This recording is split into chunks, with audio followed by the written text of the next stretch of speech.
ampak je to res toliko smrdi, ker zapravo se spomnim, tleka hodimo mi turno smučati na Norveškem, a ne, oni imajo te losose, ki lovijo pa to. In pa gremo zmer tam na en otoček, ki je tako, so neke hiške, neki vikendi in manjkaš tako nekaj, ampak imajo pa, predvsem je pa ribja fabrika, a ne. Tam nisem imel nikoli občutka, da bi tako smrdeli. Mislim, marsikaj je odvisno od tega, kako ti izvedeš Ja, ta postopek. mogoče včasih to bilo Včasih, tako, danes tam, pa- kar sem jaz videl, kako so te tovarne bile, to je pač, ko so čistili ribe, je to šlo direkt v morje. Ne. Aha, ja, no seveda pa. In pa tudi, če ni šlo tisto direkt v morje, je vsa ta voda, ker to je bilo ogromno ene vode, da Ja, to seveda. spereš in to pač je smrdel. Ne. Zdaj, današnje tovarne so, ne vem, nisem bil nobeni so dobri. Si pa predstavljam, da so poskrbeli tudi za to, ne? Ker hkrati tudi to, od nekdaj je bilo to tudi izjemno naporno delo. Ne? Po eni strani imaš ti seveda naporno delo, že da ti te ribe ujameš, a ne? Te ribiči morajo v vsakem vremenu bolj ali manj na morje, ne? Pa a je ali ni, a bojo ujeli, ne. Na drugi strani v predelovalni industriji so bile pa pretežno zaposlene ženske, ne.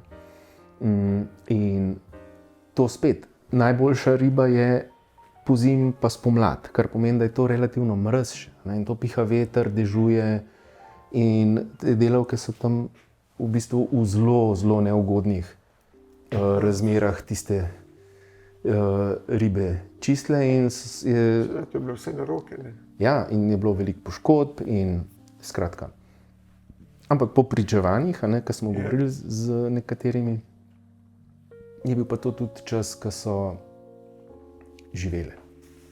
Ne, ko so imele svojo zaposlitev, niso bile odvisne od nekega.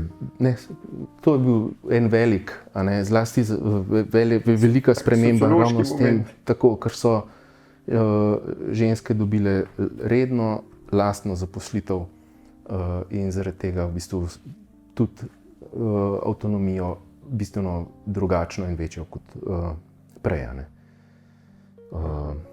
Se pravi spet en tak čisto banalen predmet, konzerva, ampak v bistvu tak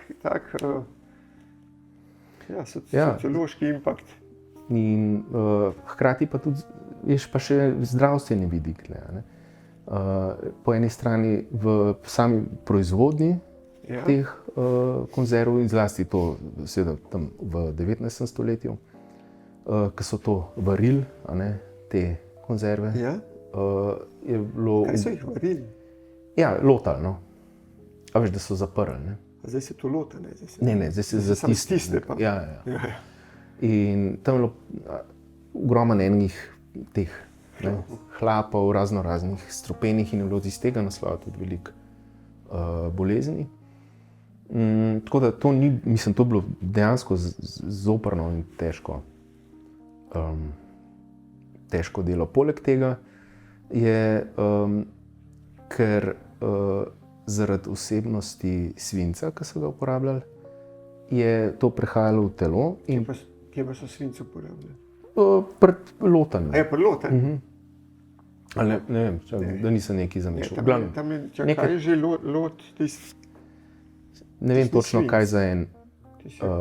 Ampak problem je bil s temi težkimi kovinami, ki so prehajale v hrano in iz hrane v telo in so poročila o teh ekspedicijah na severne tečaje in druge težko dostopna mesta.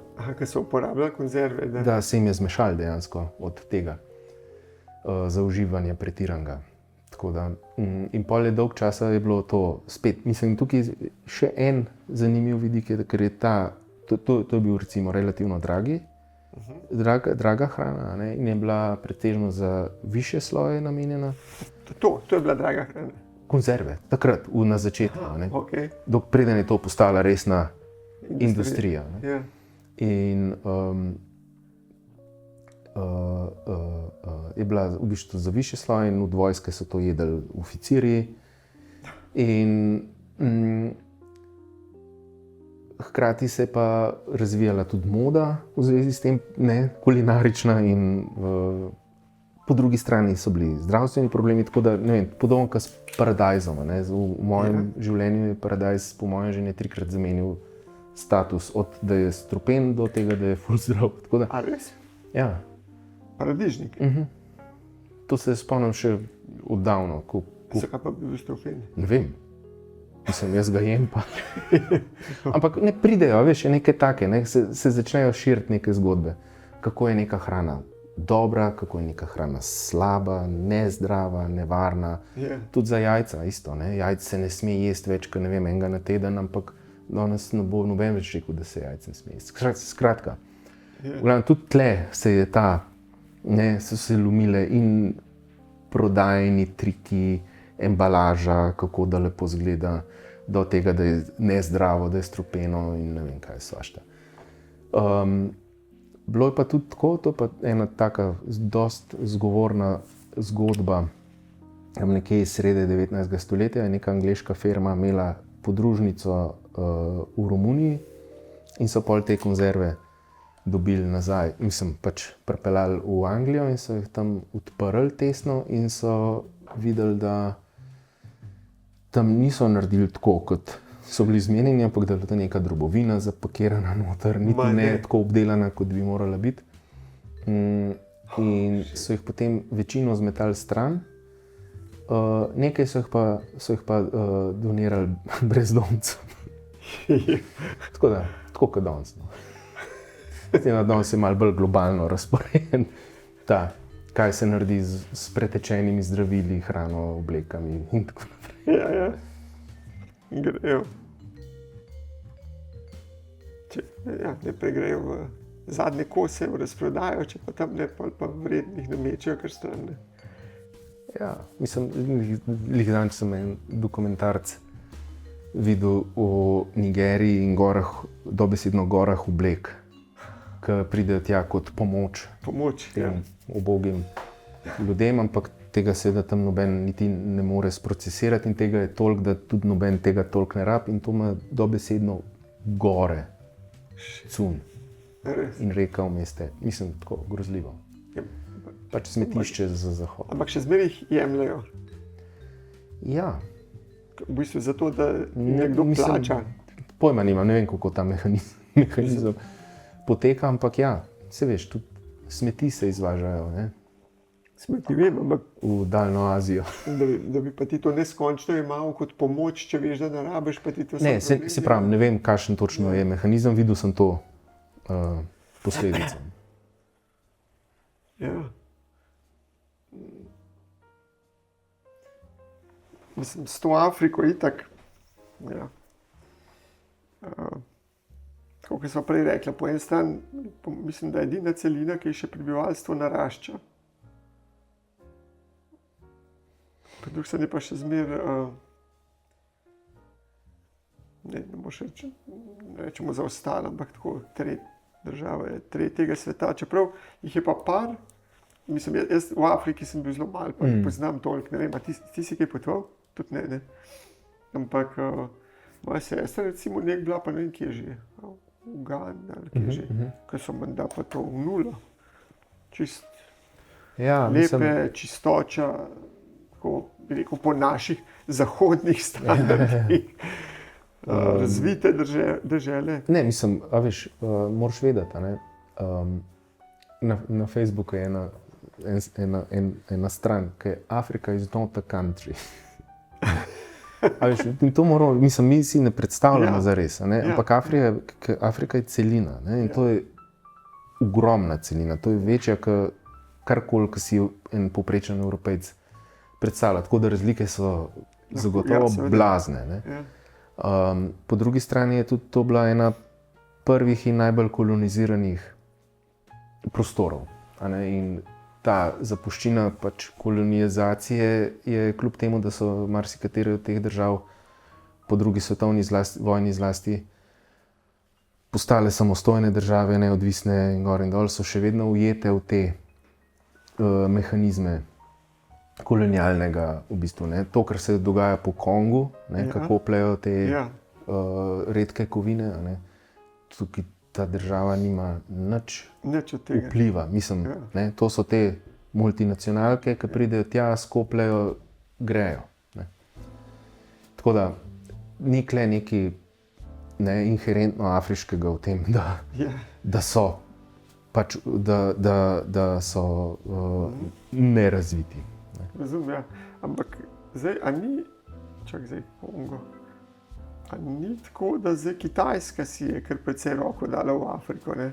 In pa kar je hec, ne samo v Afriko, Kitajci imajo ogromno tudi v Avstraliji, ki je pa čist, bi rekel, zahodna demokracija, ki ne bo pustila, da jih nekdo tako izkorišča samo za rudna bogatstva, ampak so točno isto se dogaja. Pač tudi po Srbiji, ne, recimo. Ja, s tem, razni te rudniki in podobne zadeve. In gradnje cest in svašta. Kaj gradnje cest? Pa ne ve, zdaj natančno, da to bomo zrezali ven. Ne bom kle nekih neumnosti kvasov pretiranih. Ne, ampak Kitajci so tako, zelo dobro vejo, kam iti in s čem. In mislim, da imajo neko obliko mehkejšega tega kolonializma, ki sicer pridejo tja, ker so stvari, ki jih bi radi imeli, ampak tudi dajo v zameno kaj. Tako da, ne vem, mislim, spet premalo poznam te detajle, da bi... ampak to je pač ta prosti trg. Ne. In neuravnotežena, mislim, neravnovesja med državami in celinami, ki vodijo do tega, da pač ene bojo vedno znova iskali moč skozi v bistvu podrejanje. Ta Kitajska je res taka, v bistvu tako enigma, neznanka, enigma. In to ogromna. Ogromna, res, ja. Ker po eni strani je res tako, kot si rekel, da oni kolonizirajo samo na malo drugačen način. Ampak zato ni nujno, da kaj manj divje. Ja, mislim, jaz ne vem. Isto malo rožljajo, tam okoli Tajvana, pa ne veš. Po drugi strani so zelo potrpežljivi, igrajo neko igro tako na dolgi rok. Jaz mislim, da je to ta dosti bistvena razlika, da grejo na dolgi rok. Ne vse zdaj takoj danes. Ja.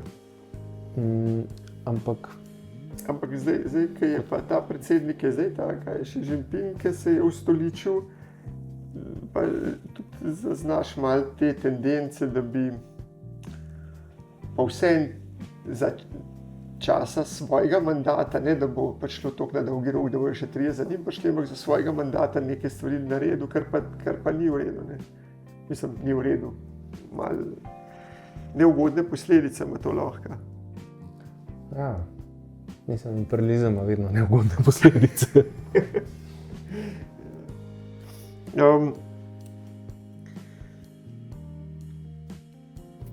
Zdaj smo iz fičkota že na konzerve kar skočila, pa me vseeno pri fičkotu zanima, ker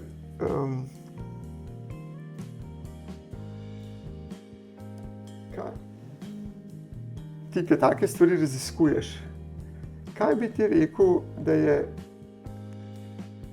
pa kako ne to sploh vprašam,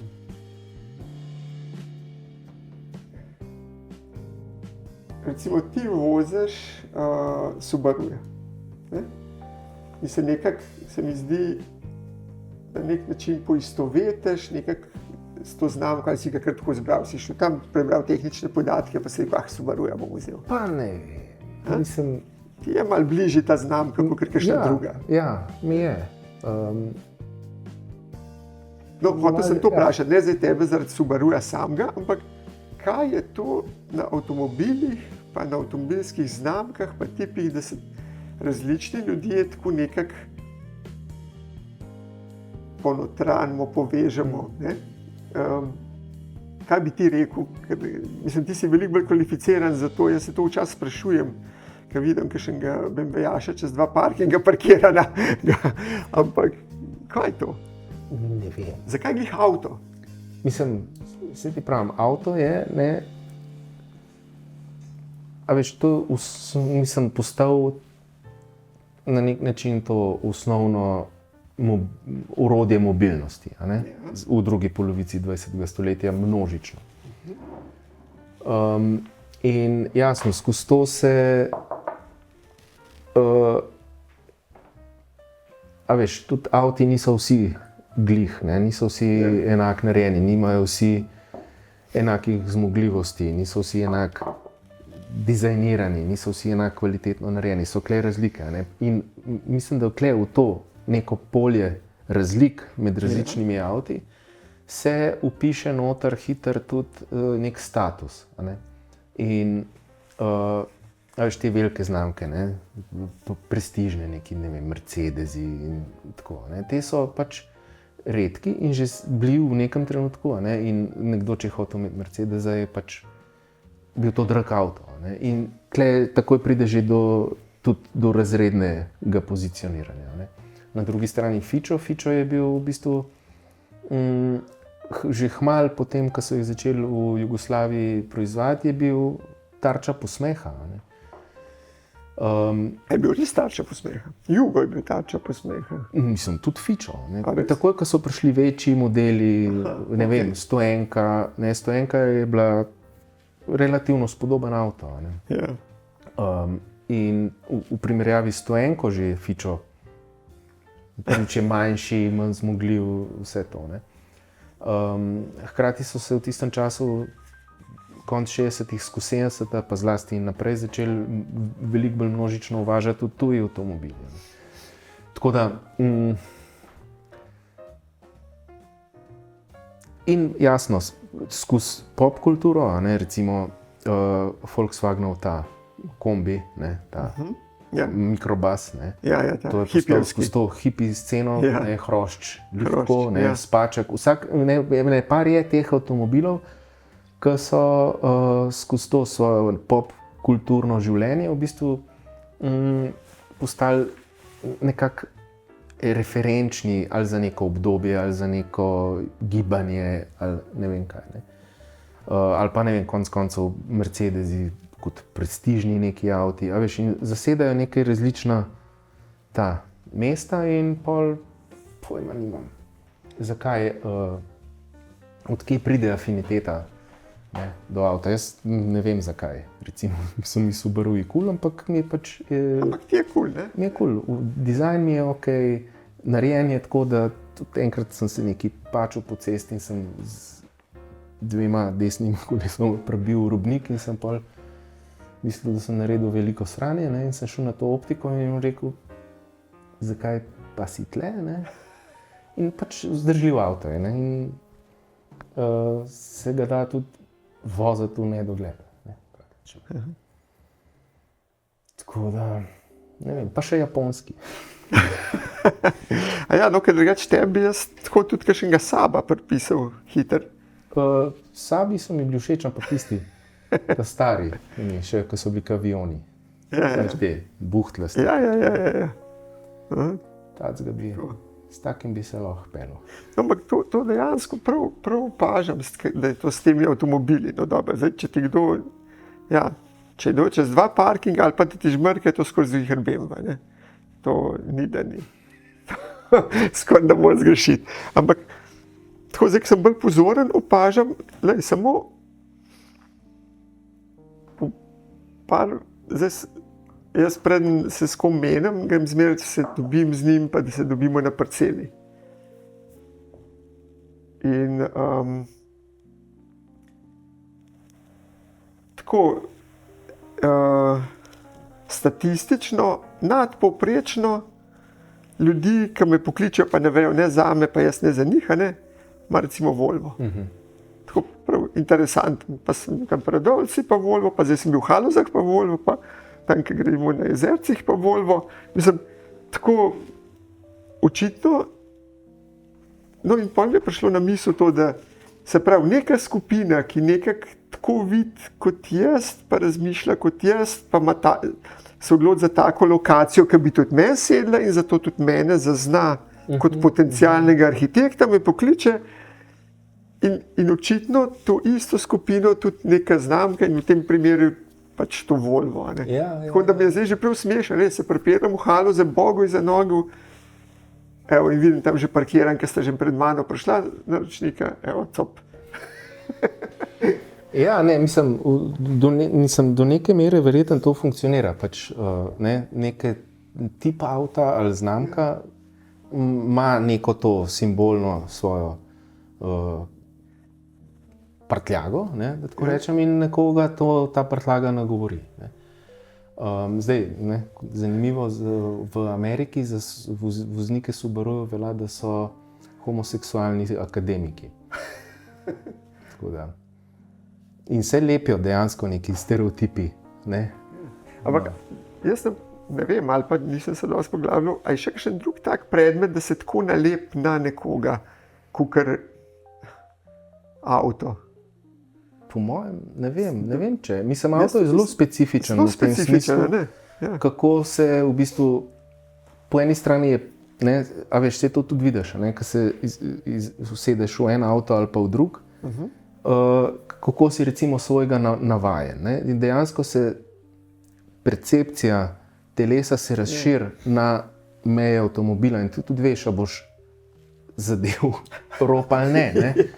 In dejansko ti ta predmet, v katerem si, ga napolniš svojo sabo, da tako rečem, na nek način. V bistvu ga postane del telesa. Tako kot tudi kladu, sej v bistvu vsako orodje. In tukaj smo zdaj na tem zelo zanimivem tudi tem polju zgodovine in filozofije tehnologije. Kako neka tehnologija funkcionira v kulturi. In recimo za prvo tehnologijo velja ogenj, in od ognja naprej, in seveda s tem se cela grška mitologija v zahodnem svetu veže na to, od Prometeja naprej. Ampak, ali pa ta znani rek za nekoga, ki ima v roki kladu, je vsaka stvar žebu, in dejansko se... To pa prvič slišim. Aha. Je fina, in dost ustrezna, tudi primerjava, ker dejansko človek je pač, človek se konstituira skozi tehnologijo, in skozi to, ko se konstituira skozi tehnologijo, tudi ponovno, vedno znova je v bistvu povratna zanka in se tudi tehnologija pol razvija. In orodje je pač nek način, kako ti tudi posegaš v svet in spreminjaš svet, ampak hkrati tudi sebe nazaj. In še ena zanimivost, recimo, ko so po drugi svetovni vojni udarne brigade gradile proge, mi gradimo progo, proga gradi nas. In je vedno znova se skozi to, kako človek posega v okolje, in jasno, ko imaš ti enkrat neko tehnologijo, da je to definira, kako se ti lahko v bistvu podaš v okolje, in kaj vse lahko narediš. In na ta način pač kladu definira žebu, in na podoben način tudi se človek naseli v avto, ali pa tudi računalnik postane v bistvu prostor, v katerega ki ti skozi računalnik postaneš del enega širšega prostora. Zdaj povratna seveda je pa bolečina, ko fašeš nek virus in ima zelo fizične posledice tudi, ali pa ko se ti disk sesuje. Skratka, ta povezava človeka s tehnologijo je zelo zanimiva na en način, ker je vedno ta povratna zanka. In to mi je tudi tako zanimivo. Odpre polje, ampak ga hkrati zameji. Nikoli nisem na to tako razmišljal, ampak dejansko, zdaj, ki si tako povedal, če se spomnim, ko sem kupil ta avto, jaz sem prej imel džipa, takrat, ko smo rodili, sem rekel, da smo imeli tank, da otrokom, smo džipe nabavili. Pol mi je v tistem požaru zgoril in takrat nisem od denarja in sem kupil fičo tega družinskega 500L, ta novega, in so se pol oba zalenkov nekaj časa v enem, pa v dveh takih fičotih vozila. No in pol sem iz tistega kratkega fičota, v katerem smo prevandali tudi Švico, pa tako, Rekel, zdaj pa rabim en avto, ker dejansko sem se pa kar precej vozil in to pa se poznano na hrbtu, če nimaš mi dosti razdalje. Sem rekel, no bom pa tole in sem tega ta dolgega Volvota, ne vem kako se reče, whatever. In živo se spomnim, ko sem ga odpeljal iz Maribora, da ko sem se not usedel, sem bil čisto nedomač, sploh nisem bil nekje, ker ima tak ogromen nos, ne?